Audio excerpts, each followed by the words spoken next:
کوئی رہنے جانا چاہتا ہے باہر؟ نہیں؟ اچھا، کس کی ڈیزائر ہے آگے کیا کرنا ہے؟ ڈیسٹینیشن کیا ہے؟ آپ کا ڈیسٹینیشن کیا ہے؟ ڈیسٹینیشن ابھی سمجھایا نا کیا ہوتا ہے؟ کیا ہوتا ہے؟ آپ کی منزل مقصود، جہاں آپ پہنچنا چاہتے ہیں. آپ کا ڈیسٹینیشن کیا ہے؟ میرا ڈیسٹینیشن تھا ایک اسکول بنانا. آپ کا ڈیسٹینیشن کیا ہے؟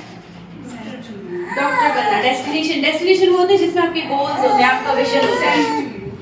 ٹھیک ہے، ڈیسٹینیشن کیا ہے زرینہ؟ کچھ خواہش ہوتی ہے نا، میری جرنی کے اندر مجھے یہاں تک پہنچنا ہے. بیسکلی یہ آپ کا سفر ہے نا، اور یہ سفر کو طے کرتے کرتے آپ یہاں تک پہنچیں گے. یہاں آپ کو بڑی ہرڈلز آئیں گی. کبھی آپ گریں گے، کبھی آپ اٹھیں گے، کبھی آپ گریں گے، کبھی آپ اٹھیں گے، پھر آپ اٹھیں گے اٹھیں گے اٹھیں گے، اور پھر آپ یہاں تک پہنچیں گے انشاءاللہ. ایسے ہی ہے نا جی. تو بیسکلی یہ جو جرنی ہے نا، یہ بڑا انسان کو تھکا دیتی ہے. کسی کی ڈیسٹینیشن ہوتی ہے اپنا گھر، کسی کی ڈیسٹینیشن ہوتی ہے زندگی میں سکون، کسی کی ڈیسٹینیشن ہوتی ہے شادی بچے، کسی کی ڈیسٹینیشن ہوتی ہے اپنا کوئی بزنس کرنا. تو بیسکلی ڈیسٹنی آپ کی جو ہوتی ہے وہ آپ کی ہوتی ہے منزل مقصود، جو آپ کے ویژن ہوتے ہیں، جو آپ کے گول ہوتے ہیں، جہاں آپ کو لگتا ہے کہ یہاں جا کے میں اسٹاپ ہو جاؤں ایسے. اور یہاں جا کے پھر میری زندگی میں ایک سکون آ جائے گا، چاہے وہ میری اپنی چھت ہو، چاہے وہ میرا اپنا گھر ہو، چاہے وہ میری بچی کی شادی ہو، چاہے وہ میری بہن کی شادی ہو، چاہے وہ میرے پاس بہت سارا مال و دولت ہو، کچھ بھی ہو. لیکن ایک ڈیسٹینیشن ہم نے اپنی رکھی ہوئی ہوتی ہے کہ یہاں مجھے پہنچنا ہے. اس پوائنٹ پہ آ کے میں نے سکون کا سانس لینا ہے، اور پھر مجھے لگے گا کہ میں نے اپنی زندگی کے مقصد کو پا لیا. لیکن اللہ تعالیٰ قرآن کریم میں فرماتے ہیں کہ کافروں کے لیے دنیا جنت ہے. مینس کہ اگر آپ نے حرام اور حلال میں فرق نہیں کیا ہوا تو یہ دنیا آپ کے لیے جنت ہے. آپ حرام بھی کھا رہے ہو، آپ حلال کا خیال نہیں رکھ رہے ہو، آپ کو ساری آسائشیں مل رہی ہے. جس طریقے سے ابھی ہم ان گرمیوں کے اندر کچھ سیکھنے کی کوشش کر رہے ہیں تو اس کا بھی اجر ہے.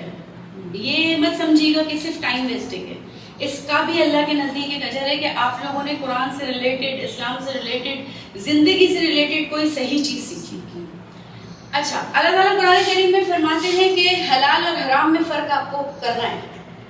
حرام ان لافل کیٹیگریز کے اندر وہ چیزیں آتی ہیں جو اللہ کی طرف سے منع ہیں اور سختی سے منع ہے، جس میں پنشمنٹ ہے. جو کرو گے تو پھر پنشمنٹ ملے گی. اچھا، پھر اللہ تعالیٰ فرماتے ہیں مسلمانوں سے کہ اگر جو چیز میں نے اس دنیا میں آپ کو نہیں دی ہوئی اس کا وعدہ جنت میں ہے.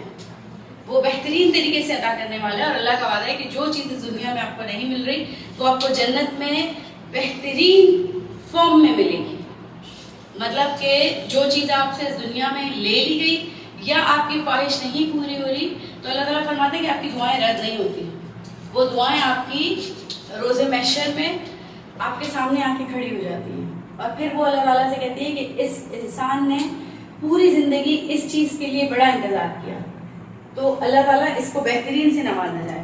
تو سب سے پہلے تو ایز اے مسلم یہ ہمارا عقیدہ ہونا چاہیے کہ جو چیز یہاں نہیں مل رہی ہے وہ روز محشر میں بہترین طریقے سے مل رہی ہے. یہاں اگر اپنا گھر نہیں بن رہا تو جنت میں اللہ گھر دیں گے، اس چیز کا یقین اور توکل.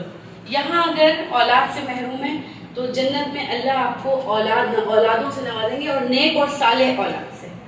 ایسی اولاد سے بھی نہیں جو یہاں وہاں پریشان کر رہی ہے ماں باپ کو، پھر وہ نیک اور صالح اولاد سے. اچھا، حدیث میں مبارکہ ہے کہ کسی کے گھر میں نیک اور صالح اولاد کا ہونا بھی کسی خوش نصیبی سے کم نہیں ہے. مطلب کہ یہ جو ہے آپ کی خوش نصیبی ہوتی ہے کہ آپ کے گھر میں نیک اور صالح اولاد پیدا ہو جائے. اچھا جی، زندگی ایک سفر ہے. کہاں سے کہاں تک کا سفر ہے؟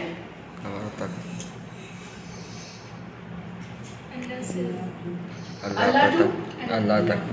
اللہ ایسے ہی ہے یہ سفر آپ کا. کہاں سے کہاں تک ہے؟ اللہ سے اللہ تک. پیدا ہوتے ہیں، اذان دی جاتی ہے کہ مسلم گھرانے میں پیدا ہو. پیدائش کے وقت جو مراحل ہوتے ہیں اللہ کی نشانیاں ہیں اس کے اندر. اگر قرآن کی ڈفرینٹ آیات دیکھیں تو وہاں اللہ نے جگہ جگہ پہ نشانیاں دی کہ کس طریقے سے تخلیق کا ورڈ استعمال کیا ہے قرآن کریم میں کہ تخلیق ہوتی ہے بچے کی. ایک ماں کے پیٹ میں کیسے ایک بچہ پرورش کر رہا ہوتا ہے، کیسے وہ دنیا میں آتا ہے.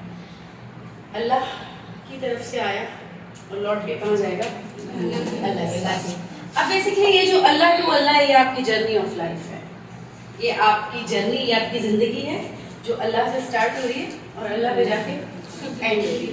اب یہ ڈیپینڈ کرتا ہے آپ کے اوپر کہ آپ کس راستے پہ چلنا چاہتے ہیں. ہم کہتے ہیں نا سورہ فاتحہ میں ایاک نعبد و ایاک نستعین اہدنا الصراط المستقیم صراط الذین انعمت علیہم. اے اللہ مجھے ان لوگوں کے راستے پہ چلائیں.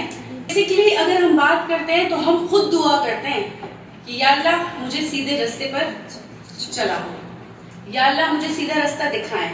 اور دعا کرنے کے باوجود الٹے کام کر کے پھر ہم یہ کہتے ہیں کہ یہ سارا کچھ شیطان بھائی نے کیا ہے, میرا اس میں کوئی قصور نہیں.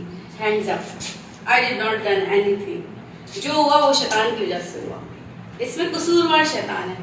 شیطان خود پریشان ہے کہ اتنے آئیڈیاز تو میرے پاس نہیں جتنے ان لوگوں کے پاس ہیں. ایسے ہی ہے نا, شیطان خود کبھی کبھار بوکھلا جاتا ہوگا یہ میں کس قوم میں آ کے پھنس گیا کہ اتنا تو میری سوچ میں نہیں آتا ہے جتنا یہ کر بیٹھتے ہیں.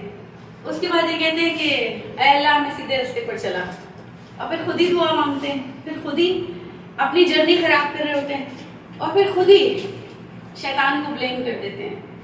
اچھا, چیزیں ہوتی ہیں بیسکلی ہمارے ہاتھ میں. اگر ہم قرآن کریم کی آیات دیکھیں تو اللہ تعالیٰ قرآن کریم میں بار بار ہدایت کا میسج دے رہے ہیں مسلمانوں کو کہ بھائی ہدایت کے راستے پر چلو, ہدایت کے راستے پر چلو. لیکن ہم کہیں نہ کہیں ہدایت سے ہٹتے ہیں, دعا بھی خود کرتے ہیں ہدایت کے لیے, ہدایت سے بیک اپ بھی لے لیتے ہیں, اور پھر اس کے بعد کہتے ہیں کہ انسان ہے بہک جاتا ہے بھٹک جاتا ہے. ایسے ہی ہے, انسان ہے. حضرت آدم علیہ السلام بہک گئے, شیطان کے بہکاوے میں آ گئے. وہ تو نبی ہے نا, وہ بہک گئے. پھر ہم کیا چیز ہیں, ہم تو کچھ نہیں ہیں. لیکن پھر اللہ تعالیٰ کہتے ہیں کہ انسان اشرف المخلوقات ہے, تمام مخلوقات میں شرف حاصل ہے انسان کو. صرف یہی وجہ ہے کہ شیطان کو سجدہ کرنے کا بولا گیا حضرت آدم علیہ السلام کو. شیطان کو کس چیز کا غرور تھا اپنے اوپر کہ میں ہوں تو جن لیکن میرا شمار فرشتوں میں ہوتا ہے. مینس کہ اس کو اس چیز کا پراؤڈ تھا کہ میں علم رکھنے والا ہوں اور فرشتوں سے بھی زیادہ علم رکھتا ہوں, اس وجہ سے میرا شمار فرشتوں میں ہوتا ہے, بڑے فرشتوں میں میرا شمار ہوتا ہے. تو پھر میں کیوں ایک انسان کو سجدہ کروں جو مٹی سے. بیسیکلی شیطان کے اندر آ گیا تھا غرور, تکبر, پراؤڈ. اور جب کسی انسان کے اندر یا کسی بھی مخلوق کے اندر تکبر آ جائے, غرور آ جائے, تو اس کے بعد اللہ تعالیٰ اس کو عرش سے فرش پر بھجواتے ہیں. پھر جو جرنی ہوتی ہے نا یہ بڑی تیزی سے دوبارہ پلٹتی ہے. پھر آپ ڈیسٹینیشن تک نہیں جاتے, آپ پوری زندگی جرنی میں ہی رہتے ہیں. تو شیطان نے کیا کیا تھا, بیسیکلی اس نے کیا تھا غرور. اس نے کیا تھا کہ میں فرشتہ ہوں, فرشتوں کی صفت کے اندر آتا ہوں اور میرا شمار فرشتوں میں ہوتا ہے, اور میں کسی انسان کو سجدہ کیوں کروں. تو یہاں سے یہ پتہ چلتا ہے کہ ہماری زندگی کے اندر پہلی اللہ کی کمانڈمنٹ شیطان کے لیے کہ فرشتے کو آپ فرشتہ کو لیکن سجدہ کرو انسان کو. اس کا مطلب ہے کہ اللہ تعالیٰ نے جب پہلا انسان اس دنیا میں بنایا تو اس وقت اللہ تعالیٰ نے اس چیز کو ویریفائی کر دیا تھا کہ انسان اشرف المخلوقات ہے, تمام مخلوقات پر برتری رکھنے والا.